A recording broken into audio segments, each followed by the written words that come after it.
بسم اللہ الرحمن الرحیم۔ ناظرین السلام علیکم، میں ہوں آپ کے میزبان صابر شاکر، وفاقی دارالحکومت اسلام آباد سے کچھ تازہ ترین اطلاعات اور اہم خبریں آپ سے شیئر کرتے ہیں۔ کچھ اہم فیصلے ہونے والے ہیں اور وہ اہم فیصلے ہوں گے چند دن کے بعد۔ Chief of army staff general Asim Munir صاحب اس وقت دورہ برطانیہ اور امریکہ پہ ہیں اور وہ واپس پہنچیں گے 1-2 دن کے اندر۔ واپس آنا ہے انہوں نے، 10 تاریخ کو آئی تھنک واپس چلے جائیں گے، پاکستان میں ہوں گے اور اس کے بعد ذرا حالات و واقعات کا اندازہ ہو سکے گا کہ معاملات کس طرف جا رہے ہیں۔ لیکن ایک بات تو طے ہے کہ موجودہ حکمراں اتحاد جو ہے وہ یہ کمپنی چلنے والی ہے نہیں، اور ہر آنے والا دن جو ہے اس کے لیے نہیں بلکہ پاکستان کے لیے بھاری ثابت ہو رہا ہے، اور وہ اپنے عللوں تللوں میں کسی قسم کی کوئی کمی کرنے کے لیے تیار نہیں ہے۔ سارے بھاشن پاکستان کے شہریوں کے لیے ہیں۔ پاکستان کے شہریوں کو انہوں نے سمجھا ہے رعایا اور چراگاہ بنایا ہوا ہے، اور وہ بالکل پرانی ڈگر پہ چل رہے ہیں۔ اور اگر یہ کہا جائے کہ لوٹ مار اسی طریقے سے، اس میں کسی قسم کا کوئی مبالغہ نہیں ہے۔ اس کی وجہ میں آپ کو بتا دوں کہ 172 ارکان، 172 اور 173 ارکان کی یہ وزیر اعظم ہیں شہباز شریف صاحب، باقی ساری اپوزیشن ہے، اس کو نکال دیں۔ کچھ استعفے منظور ہو چکے، کچھ استعفے واپس ہو گئے، ہائی کورٹ نے معطل کر دیا، اپوزیشن واپس آنے والی، لیکن حکومتی بینچوں پہ 172-73 ارکان ہیں، ایک ووٹ سے وزیر اعظم بنے تھے، اور ایک ان کا جو ممبر ہے وہ جیل میں ہے، علی وزیر، ایک اور MNA ہے وہ بھی مفرور ہے۔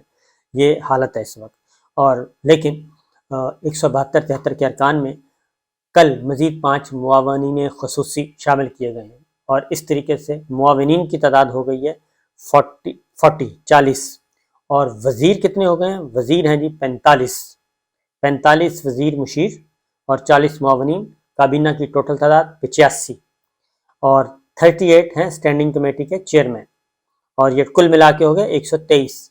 124ویں ہیں خود جناب شہباز شریف صاحب، اور باقی رہ گئے 48 ممبر۔ 48 ممبرس کے پاس پورٹ فولیو نہیں ہے۔ جب ان سے اور یہ اتنی بڑی کابینہ 172 ارکان کی، رزلٹ کیا ہے؟ 0 + 0 + 0 = 0، بلکہ 0 -0 -0 ہر دن مائنس ہو رہا ہے۔ اور IMF کا ڈیلیگیشن جائزہ مشن آیا ہوا ہے، وہ وزارتوں کا جائزہ لے رہا ہے۔ ہم ان سے کہیں گے کہ ایک دفعہ ذرا ان کی کابینہ کے بارے میں پوچھ لیں کہ ان کی کابینہ پوری دنیا میں اتنی بڑی کابینہ نہیں ہے۔ 123 لوگ اس وقت پورٹ فولیوز پہ ہیں، 172 میں سے 123، 124 میں خود وزیر اعظم ہے، اور صرف 48 ممبرز ہیں جن کے پاس پورٹ فولیوز نہیں ہیں۔ پھر یہ بڑے دھڑلے سے آ کے کہتے ہیں کہ کوئی خرچہ ہی نہیں ہے، قومی خزانے پہ بوجھ نہیں ہے۔ ہر وزیر، ہر مشیر، ہر معاون، ہر وزیر مملکت، ان میں سے کچھ لوگ ہیں وہ کہتے ہیں ہم تنخواہ نہیں لیتے اور بس ہم تو خدمت کر رہے ہیں۔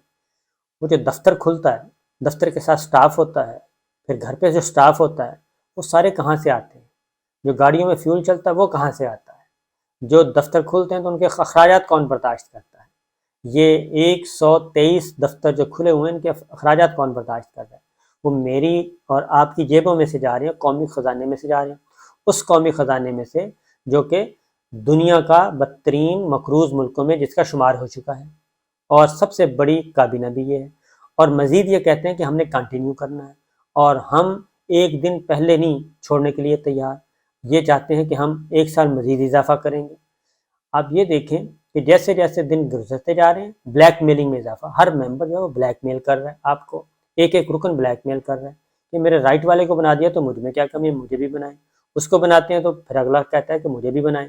تو اس طریقے سے یہ سارے پورٹ فولیوز لے رہے ہیں، جھنڈے لگائے، جھنڈے والی گاڑیاں ہیں، اس کو انجوائے کرنا ہے، پھر یہ کہتے ہیں کہ قومی خزانے پہ ہم بوجھ نہیں ہیں۔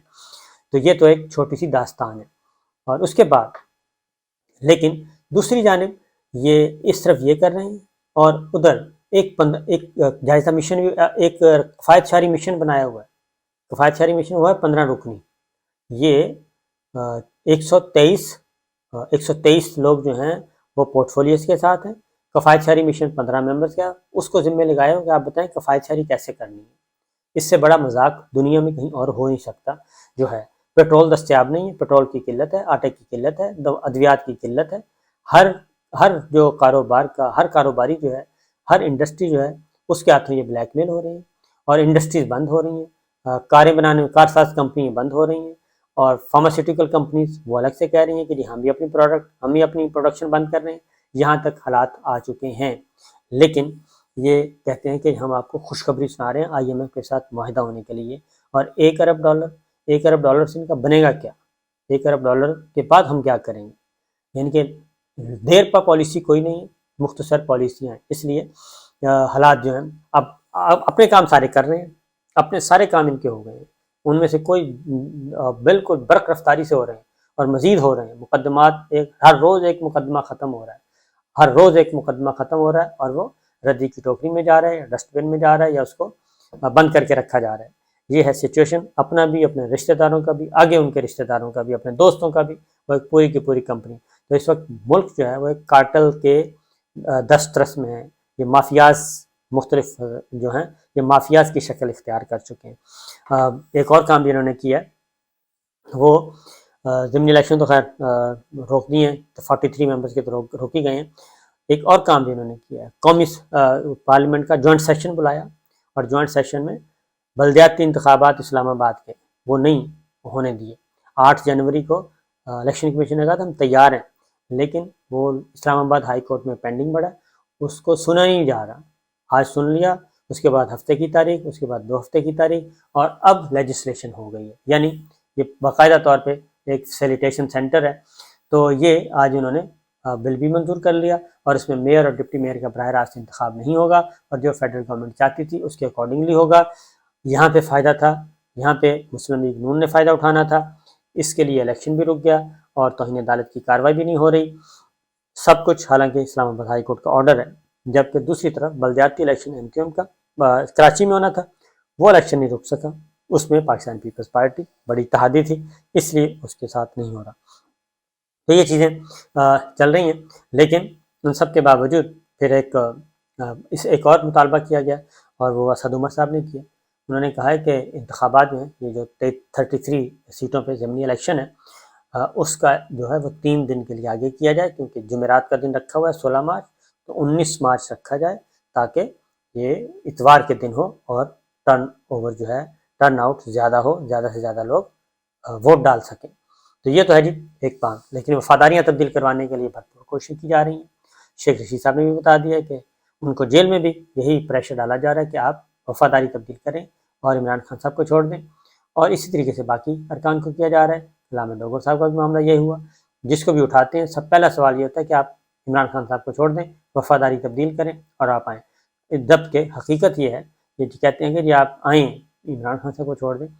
مسلم لیگ نواز سردار مہتاب عباسی صاحب نے، انہوں نے تمام عہدے بھی واپس کر دیے، اور انہوں نے ملک میں فوری انتخابات کا مطالبہ کیا۔ یہ مسلم لیگ نواز کے سینئر موسٹ رہنماؤں میں ہیں، وہ گورنر بھی رہ چکے ہیں، چیف منسٹر بھی رہ چکے ہیں، منسٹر بھی رہ چکے ہیں، اسپیکر بھی رہ چکے ہیں، سب کچھ رہ چکے ہیں، اور وہ یہ کہہ رہے ہیں، اور انہوں نے، اور یہ دوسرے عباسی ہیں، پہلے شاہد خاقان عباسی صاحب آئے، اب سردار مہتاب عباسی، انہوں نے اناؤنس کر دیا عام انتخابات مانگے جا رہے ہیں۔